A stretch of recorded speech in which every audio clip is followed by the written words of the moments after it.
বিএনপির একটি দলীয় ক্লাবকে লক্ষ্য করে একের পর এক হাতবোমা নিক্ষেপের ঘটনা ঘটেছে। ২২শে ফেব্রুয়ারি রোববার রাত ১০:৩০টার দিকে শরীয়তপুরের নড়িয়া উপজেলার চাকধোপ বাজার এলাকায় এই হামলার ঘটনা ঘটে।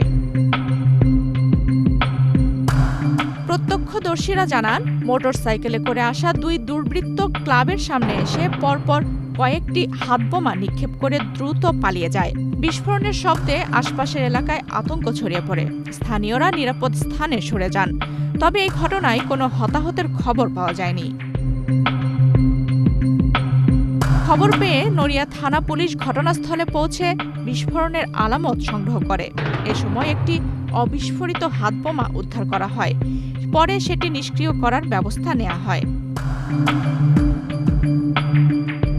ঘুমখাড়া ইউনিয়ন বিএনপির সাধারণ সম্পাদক সাইফুল বেদা এই ঘটনাকে পরিকল্পিত হামলা বলে উল্লেখ করে জানান, রাজনৈতিক অস্থিরতা সৃষ্টির উদ্দেশ্যেই এ ধরনের কর্মকাণ্ড চালানো হয়েছে।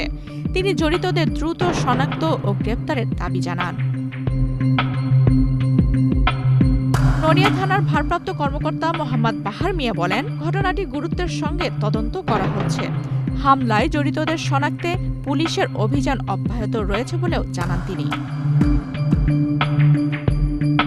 আফসানা রিপা, বাংলাদেশ প্রতিদিন।